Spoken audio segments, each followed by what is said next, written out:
Welcome back to Focus Today, and we are turning into the mode of discussing the latest in the presidential election. Every day there is something new, something different that we have to kind of uncover, and it's good to talk about it because one of these two candidates are going to be our president for sure. Our guest is Bryan Crabtree. He's a contributor to townhall.com, also the host of the Bryan Crabtree Show, heard in Atlanta. It's good to have you with us. Thanks for being here. Appreciate it. There's a lot to uncover today, a lot to talk about. I do want to get into more questions being raised about Hillary's health coming up a little bit later on, because we're finding that at least some in the media now are starting to question what is going on with her, not just the coughing spasms, the brain loss of concentration in one speech and all the rest, but the latest we're talking about has to do with clothing and international trade and all that kind of thing. And who dresses Hillary Clinton anyway? I think a lot of us are wondering that, because you wonder, where does she get these clothes? It's amazing. But nonetheless, we're seeing a lot of things in the presidential race that's pretty interesting. Bryan, let me ask you a little bit about this whole thing. She is talking about Donald Trump, who has suits made in Mexico, and yet she has clothes that are made elsewhere too. Let's talk about the big picture. Do you see this latest volley of where people are wearing their clothes from different countries as a legitimate thing Americans are concerned about?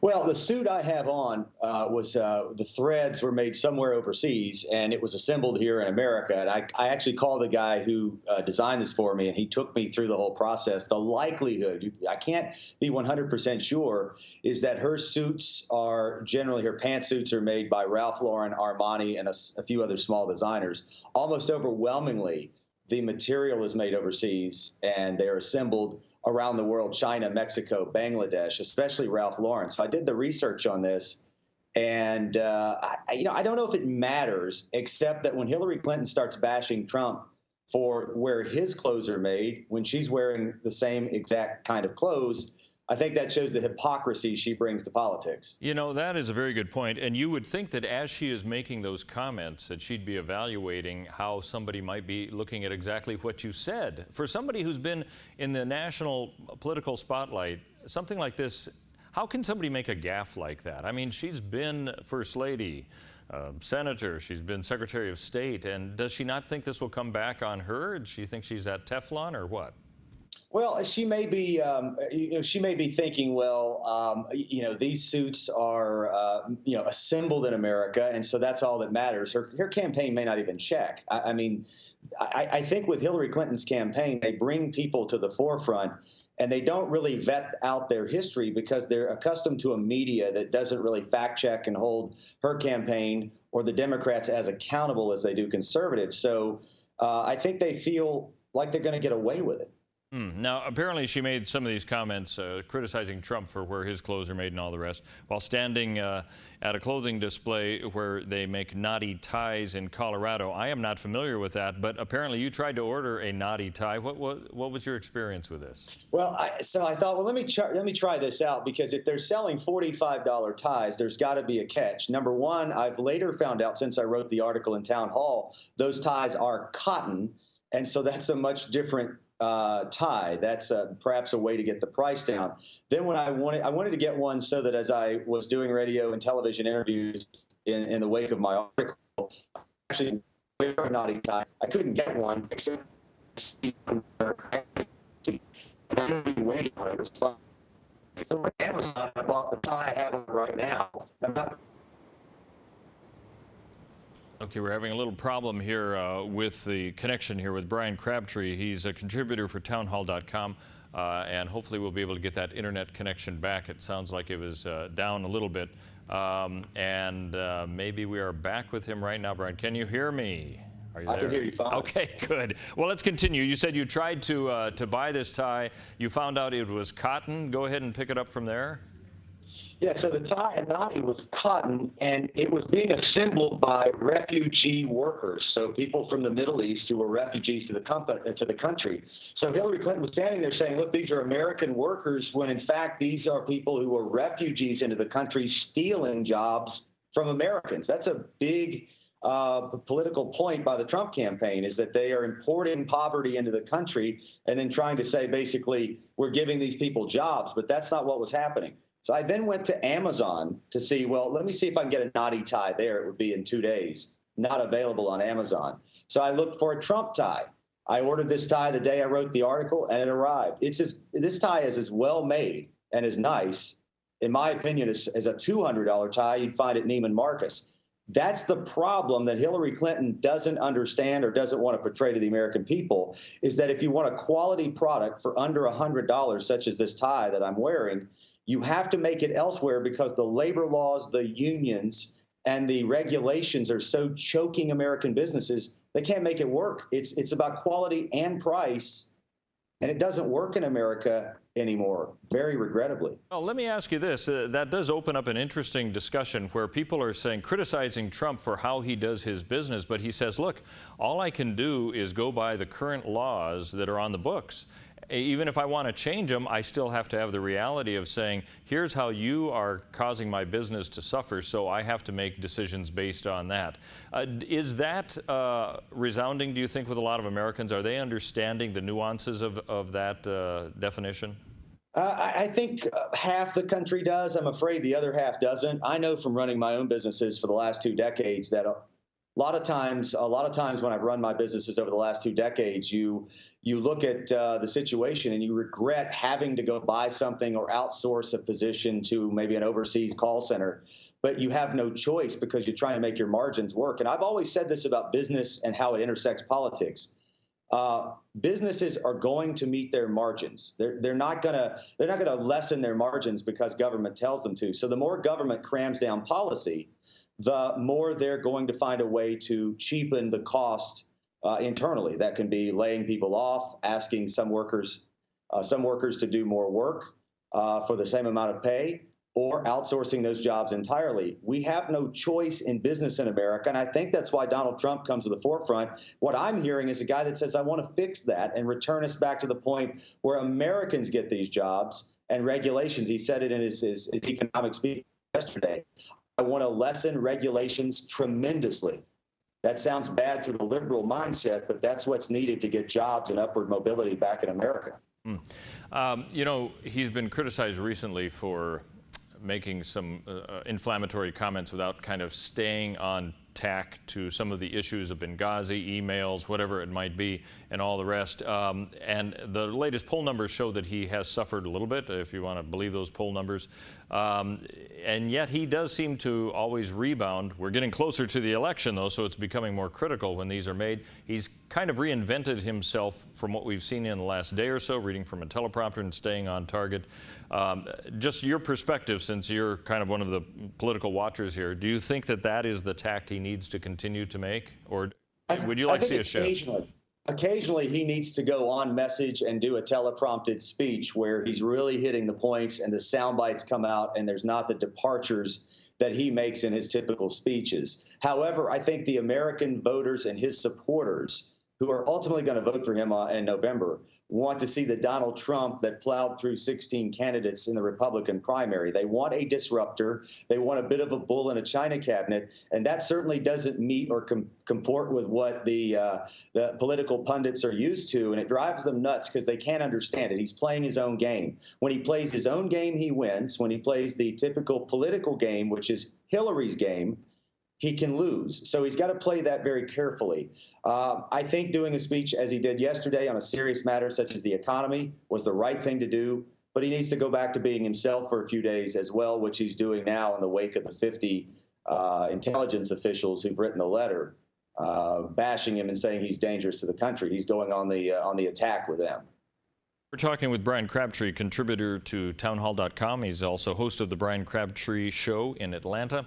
I've always been wondering, since his candidacy for both Democrats and Republicans seems to have gone on so long, who are these people who are yet deciding who to vote for, and how do the polls shift so much one direction or the other? Because it seems to me a lot of people have already made up their minds. Who are you seeing as these supposed individuals who are changing their views and going to Trump and going to Clinton? I mean, what type of individuals are we talking about here? Because everyone now seems to have an opinion on who they think should be president. Well, I think either way, Trump has about 40% of the vote. Hillary Clinton about the same, about 40%. There's that 20% in the middle, made up of typically Democrats and Republicans, Bernie voters that will not vote for Hillary under any circumstance. Republicans who are part of the Never Trump Republican movement, they'll never vote for Donald Trump under any circumstance. And then, of course, you have a number of other people, I think, that are independent-minded, perhaps libertarian. There's many of those that aren't happy with their choice because he's a former Republican and former governor of New Mexico, Johnson. So I think at this point in time, there's a lot of people who simply just don't like any of the choices out there. And I think they're made up pretty equally, all different political spectrums. I would say this, the ebb and flow of the Hillary Clinton campaign and all the polls I've been reviewing seems pretty clear to me. These are people that don't trust her, and for a snapshot in time, her numbers go up and down based on a number of people that do not want to vote for her, but have for some reason become convinced that Donald Trump is dangerous based on his comments about Captain Khan's family, the Gold Star family, or whatever other moment may have occurred in the campaign. So those moments are changing the ebb and flow of Hillary, but I don't know if she can get a whole lot higher than where she is. That's not good for her. But you think Trump can go higher? I think he can. I think there's 10 or 15% of potential. I mean, it's not going to happen, but there's 10 or 15% of that undecided electorate out there that kind of goes back and forth that could end up going toward Trump. He only needs a few percentage points of it, with Hillary losing a few more to Governor Johnson, the Libertarian, and he wins. It'll be a plurality win as far as an overall percentage, but I think it can happen, and I still believe it will. You know, you touched on the Republicans, some of who will never vote for Trump, the Never Trump contingency. They may have been Ted Cruz supporters or Jeb Bush and so on. If Trump becomes president, do you think they're going to be highly marginalized for at least the next 4 years? I think whether he wins or loses, the Never Trump section of the Republican Party is going to be very highly marginalized. They represent the old school establishment. Not the angry old white men, but what we think of when we hear the angry old white man comment. They're the people that have been in the status quo, that have been running things. They are the mature version of the Reagan generation. And the Republican Party needs a huge transformation. You know, I'm knocking on the door of 40. I look at the Republican Party. It doesn't represent me, but I'm a conservative. I look at the Democrat Party. It further doesn't represent me. I'm, of course, a conservative, so I wouldn't expect it to. And the Libertarians just don't seem to have their act together. So I feel like a lost soul in the political process every single time there's an election, because I'm not one of these all or nothing voters. And I think there's a lot of people out there like me that don't know where we fit. We know what we believe, but we don't know where we fit. And Donald Trump, to some of us, has given that voice, Bernie Sanders to others. I like Bernie better than any other candidate, and I'm a conservative, not because I liked his policies, but I like what he stood for, disruption. I think the country, by and large, we all define it different ways, but we want disruption in Washington so that the status quo goes away. And all of these people who have been running things, these establishment individuals who think they're entitled to being in charge, to their opinion being right, and for the rest of us to follow, they are on the way out, and they are fighting it. That's what's making it Never Trump, and that's certainly part of what's behind the Hillary Clinton success in the Democrat Party, because they organized much better to keep Hillary Clinton the nominee. God forbid Bernie Sanders, he would have done the same to the Democrats. We're talking with Bryan Crabtree, contributor to townhall.com. We're going to continue our discussion, talking a little bit more about the health of the candidates. It's starting to be called into question a little bit more than it has been in the past, especially concerning Hillary, and also elaborating a little bit more about Bernie Sanders supporters and where they could possibly go. Coming up in just a few minutes, we'll continue our discussion. Keep it tuned right here for Focus Today.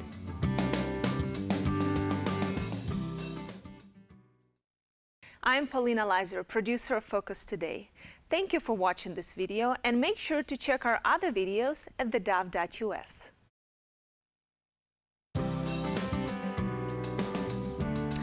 Welcome back to Focus Today. Steve Johnson here with you, along with Bryan Crabtree. He's a contributor to townhall.com, also host of the Bryan Crabtree Show, heard in Atlanta. And we're talking about the election coming up and some of the latest trends going on.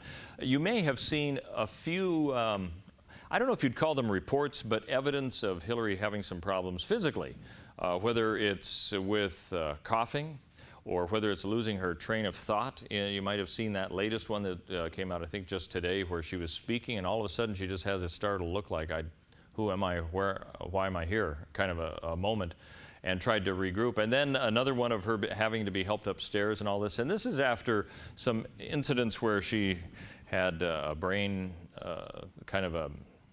she hit her head, had a brain clot possibly in that area. And so now the question of health is coming into play. Bryan, I want to ask you, this was a question John F. Kennedy, it was approached to him at one point, apparently by LBJ, who asked him if he had Addison's disease. And the story goes that Robert Kennedy said, no, he doesn't have it at all. Well, 13 years after JFK dies, they do an autopsy, and they found out he did have it, but it was in denial while he was there. So we have seen that kind of a problem going on. I'm sure you're aware of some of these health issues that have been brought up. Do you think this is much of a role being played right now in the presidential election, or is this just something that's a sidebar? Well, it may be a sidebar, but I think it is something the American public should be concerned about. I don't remember the diagnosis she had. It had to do with sinus. I want to say it was thrombosis or something of that nature. Don't hold me to that. But I did the research on it as it was available online, talked to a couple of doctors about it, and it can be a quite deadly disease. Now, there's medicine. She's taken the medicine. She's on some sort of cocktail, the last I checked, for that, which can have as a side effect some of the symptoms we're exhibiting. Weakness can affect your thought process, make you a little lightheaded from time to time, some of what you've just described. But the thing that alarmed me the most is in my research on that particular diagnosis is that Hillary has a 1 in 2 chance of having a reoccurrence, and it's far more deadly the second time around. And that's, I think, what caused the fall, the concussion, and this subsequent hospitalization and recovery she had a few years back. I'm not a doctor, so I'm not trying to play one. I'm just simply saying if you look at the condition, you look at the symptoms that we're seeing displayed, the frequent coughing fits. I mean, she had a cold more times during the winter and the primaries for the Democrat Party than all the Republicans put together had, as best I could recall. And then we see the Drudge Report in the last few days stitching together a quite damning narrative by showing the time she's coughed, had a fit, forgot something, had to have help getting upstairs, stumbling onto Air Force One or some State Department airplane, I don't recall which. Doesn't look like someone who's in good health. I wrote an article many months ago in Town Hall, and I pointed out that Donald Trump was a roughly 70-year-old, 60-year-old, and it appeared to me that Hillary Clinton was a 70-year-old, 80-year-old. And the American people should at least weigh that in as they make their considerations for November. Not having a whole lot of traction right now about just the health issues, but maybe we'll have to see how that comes into play, because that is a factor for somebody who's trying to become president of the United States, of course.